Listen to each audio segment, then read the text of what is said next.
तो लीजिए सुनिए प्रेमचंद्र जी की कहानी अनुभव। प्रियतम को 1 वर्ष की सजा हो गई और अपराध केवल इतना था कि 3 दिन पहले जेठ की तपती दोपहरी में इन्होंने राष्ट्र के कई सेवकों का शरबत पान से सत्कार किया था। मैं उस वक्त अदालत में खड़ी थी। कमरे के बाहर सारे नगर की राजनीतिक चेतना किसी बंदी पशु की भांति खड़ी चीत्कार कर रही थी।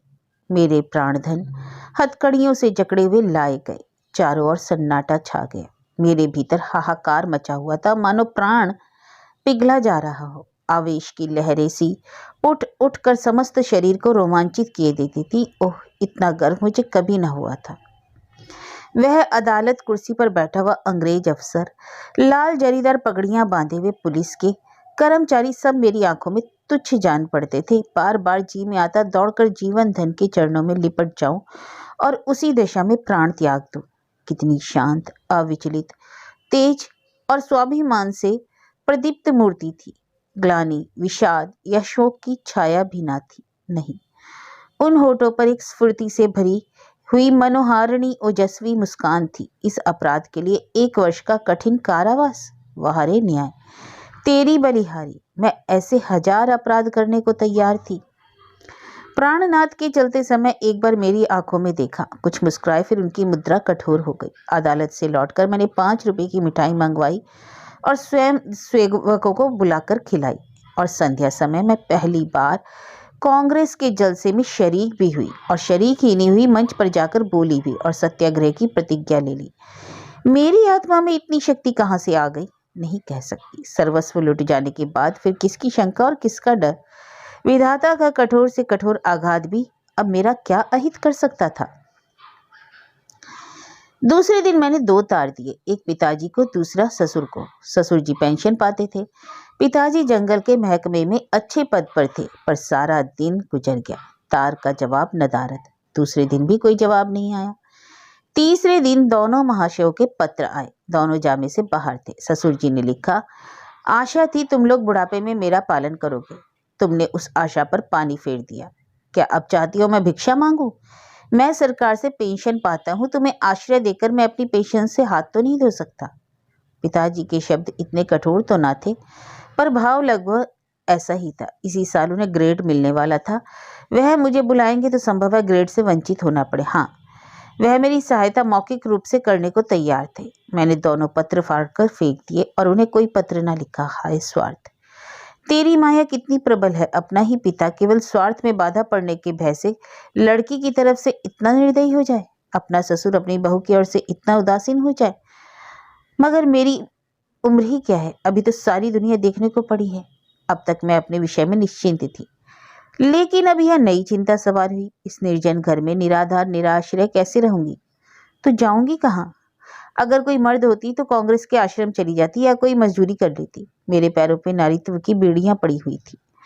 अपनी रक्षा की इतनी चिंता ना थी जितनी अपने नारीत्व की रक्षा की। अपनी जान की फिक्र ना थी, पर नारीत्व की ओर तो किसी को आंख भी ना उठनी चाहिए। किसी की आहट पाकर मैंने नीचे देखा। 2 आदमी खड़े थे। जी में आया, पूछूं कौन हो, यहाँ क्यों खड़े हो? मगर फिर ख्याल आया, मुझे यह पूछने का क्या हक? आम रास्ता है, जिसका जो जी चाहे जहाँ खड़ा रहे। पर मुझे खटका हुआ। उस शंका को किसी तरह दिल से भी ना निकाल सकती थी। वह एक चिंगारी की भांति अंदर समा गई थी। गर्मी से देह फूकी जाती थी, पर मैंने कमरे का द्वार भीतर से बंद कर लिया था। घर में एक बड़ा सा चाकू था, उसे निकालकर सिरहाने रख लिया। वह शंका सामने बैठी घूरती हुई मालूम होती थी। किसी ने पुकारा। मेरे रोए खड़े हो गए। मैंने द्वार से कान लगाया, कोई मेरी कुंडी खटखटा रहा था। कलेजा धक धक करने लगा। कहीं वही दोनों बदमाश होंगे? और क्यों कुंडी खटखटा रहे हैं? मुझसे क्या काम है? मुझे झुंझलाहट हुई। मैंने द्वार खोला। छज्जे पर खड़ी होकर जोर से बोली, कौन कुंडी खटखटा रहा है? आवाज सुनकर मेरी शंका शांत हुई। कितना ढाढ़स हो गया। यह बाबू ज्ञानचंद थे। मेरे पति के मित्रों में इनसे ज्यादा सज्जन दूसरा नहीं था। मैंने नीचे जाकर द्वार खोल दिया। देखा तो एक स्त्री भी थी। वह मिसेस ज्ञानचंद थी। वह मुझसे बड़ी थी। पहले पहले मेरे घर आई थी। मैंने उनके चरण स्पर्श किए। हमारे वहाँ मित्रता मर्दों तक ही रहती है, औरतों तक नहीं जाने पाती। दोनों जने ऊपर आए। ज्ञान बाबू एक स्कूल में मास्टर हैं, बड़े ही उदार, विद्वान, निष्कपट। पर आज मुझे मालूम हुआ कि उनकी परख प्रदर्शिका उनकी स्त्री है। वह दोहरे बदन की प्रतिभाशाली महिला थी। चेहरे पर ऐसा रौब था मानो कोई रानी हो। सिर से पांव तक गहनों से लदी हुई, मुख सुंदर ना होने पर भी आकर्षक था। शायद मैं उन्हें कहीं और देखती तो मुंह फेर लेती। गर्व की सजीव प्रतिमा थी। वह बाहर जितना कठोर, भीतर से उतनी ही दयालु। घर कोई पत्र लिखा? यह प्रश्न उन्होंने कुछ हिचकते हुए किया। हाँ, लिखा था। कोई लेने आ रहा है? जी नहीं, पिताजी अपने पास रखना चाहते हैं और ना ही मेरे ससुर जी। तो फिर क्या? अभी तो यहीं पड़ी हूँ। तो मेरे घर क्यों नहीं चलती? अकेले तो इस घर में ना रहने दूंगी। खुफिया के 2 आदमी इस वक्त भी डटे हुए हैं, मैंने कहा। मैं पहले ही समझ गई थी दोनों खुफिया के आदमी होंगे। ज्ञान बाबू ने पत्नी की ओर देखकर मानो उसकी आज्ञा से कहा, तो मैं जाकर तांगा लाऊं? देवी जी ने इस तरह देखा मानो कह रही हो क्या अभी भी तुम यहीं खड़े हो? साहब चुपके से द्वार की ओर चले। ठहरो, देवी जी बोली, कै तांगे लाओगे? कै? मास्टर साहब घबरा गए। हाँ, कै। एक तांगे पर 3 सवारियां ही बैठेंगी। संदूक, बिछावन, बर्तन, भांडे क्या मेरे सिर पर जाएंगे? तो 2 लेता आऊंगा। मास्टर साहब डरते डरते बोले, एक तांगे में कितना सामान भर दोगे? तो 3 लेता हूँ। अरे तो जाओ भी, जरा सी बात के लिए घंटा भर लगा दिया। मैं कुछ कहने ना पाई थी कि ज्ञान बाबू चल दिए। मैंने सकुचाते हुए कहा, बहन तुम्हें मेरे जाने से कष्ट होगा। देवी जी ने तीक्ष्ण स्वर में कहा, हाँ हाँ होगा तो अवश्य। तुम दोनों जून 2-3 पाव भर आटा खाओगी, कमरे के एक कोने में अड्डा जमा लोगी, सिर में आने का तेल डालोगी। हाँ, यह थोड़ा कष्ट है। अरे आप तो मुझे बना रही हैं, मैंने झेपते हुए कहा।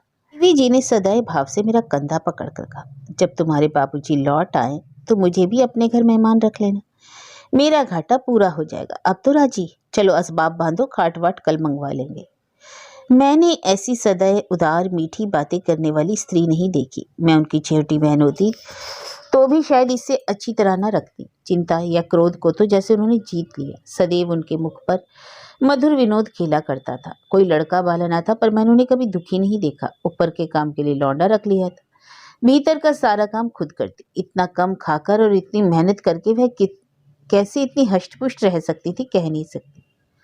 विश्राम तो जैसे उनके भाग्य में ही नहीं लिखा था। जेठ की दोपहरी में भी ना लेटती थी। हाँ, मुझे कुछ ना करने देती। उस पर जब देखो कुछ खिलाने को सिर पर सवार। मुझे यहाँ बस यही एक तकलीफ थी। मगर 8 ही दिन गुजरे थे कि एक दिन मैंने उन्हीं दोनों खूफियों को नीचे बैठे देखा। मेरा माथा ठनका। यह अभागे यहाँ भी मेरे पीछे पड़े हैं। मैंने तुरंत बहन जी से कहा, वे दोनों बदमाश यहाँ भी मंडरा रहे हैं। उन्होंने हिकारत से कहा, कुत्ते हैं, फिरने दो। मैं चिंतित होकर बोली, कोई स्वांग ना खड़ा करे। उसी बेपरवाही से बोली, भौंकने से के सिवा और क्या कर सकते हैं? काट भी तो सकते हैं, मैंने कहा। हंसकर बोली, इसके डर से कोई भाग तो नहीं जाता ना? मगर मेरी दाल में मक्खी पड़ गई। बार बार छज्जे पर जाकर उन्हें टहलते देख आती। यह सब मेरे पीछे पड़े हुए हैं। आखिर मैं नौकरशाही का क्या बिगाड़ सकती हूँ? मेरी सामर्थ्य ही क्या है? क्या यह सब इस तरह से मुझे यहाँ से भी भगाने पर तुले हैं? इससे उन्हें क्या मिलेगा? यही तो कि मैं मारी मारी फिरूं। कितनी नीची तबीयत है। 1 हफ्ता और गुजर गया। खुफिया ने पिंड न छोड़ा और मेरे प्राण सूखते जाते थे। ऐसी दशा में यहाँ रहना मुझे अनुचित मालूम होता था, पर देवी जी से कुछ ना कह सकती थी। एक दिन शाम को ज्ञान बाबू आए तो घबराए हुए थे। मैं बरामदे में थी, परवल छील रही थी। ज्ञान बाबू ने कमरे में जाकर देवी जी को इशारे से बुलाया। देवी जी ने बैठे बैठे कहा, अरे पहले कपड़े वपड़े उतारो, मुंह हाथ धो, कुछ खाओ, फिर जो कहना हो कह देना। पर ज्ञान बाबू को धैर्य कहाँ। पेट में बात की गंध तक न पचती थी। आग्रह से बुलाया, अरे तुमसे उठा नहीं जाता, मेरी जान आफत में है। तो कहते क्यों नहीं, क्या कहना है? देवी जी ने बैठे बैठे कहा, पर यहाँ तो आओ। क्या यहाँ कोई और बैठा हुआ है? मैं वहां से चली तो बहन ने मेरा हाथ पकड़ लिया। मैं जोर करने पर भी न छुड़ा सकी। ज्ञान बाबू मेरे सामने ना कहना चाहते थे, पर इतना भी सब्र नहीं था कि जरा देर रुक जाते। बोले, प्रिंसिपल से मेरी लड़ाई हो गई। देवी ने बनावटी गंभीरता से कहा, सच? तुमने उसे खूब पीटा ना? तुम्हें दिल लगी सुस्ती है या नौकरी जा रही है? जब यह डर था तो लड़े क्यों? मैं थोड़े ही लड़ा, उसी ने मुझे बुलाकर डांटा। बेकसूर? अब तुमसे क्या कहूँ?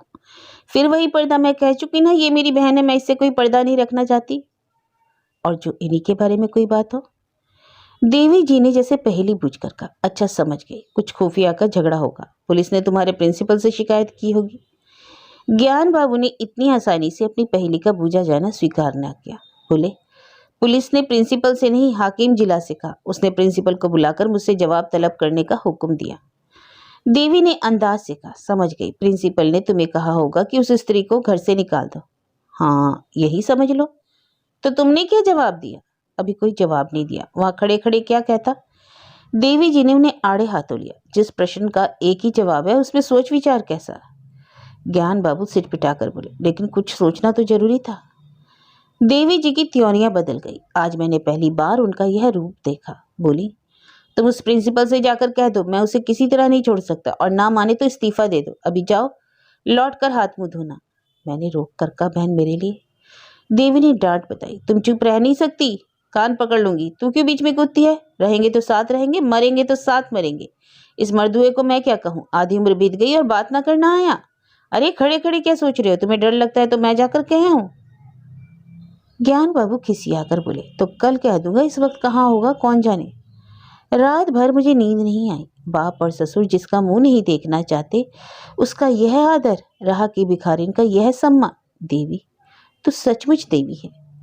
दूसरे दिन ज्ञान बाबू चले तो देवी ने फिर कहा, फैसला करके आना, यह ना हो कि फिर सोचकर जवाब देने की जरूरत पड़े।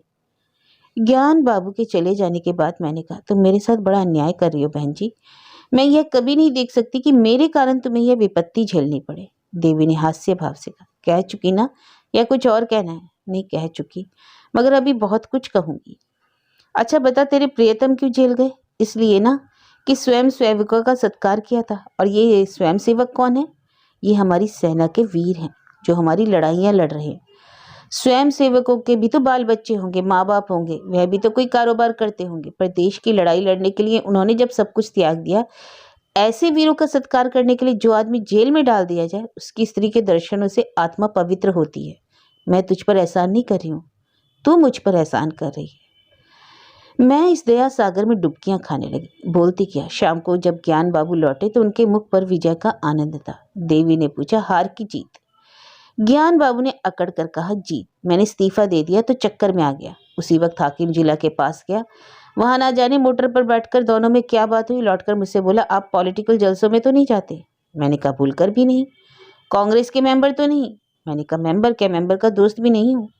और कांग्रेस फंड में चंदा तो नहीं देते? कानी कौड़ी भी नहीं देता। मैंने कहा, तो हमें आपसे कुछ नहीं कहना, मैं आपका इस्तीफा वापस करता हूँ। देवी जी ने मुझे गले से लगा लिया।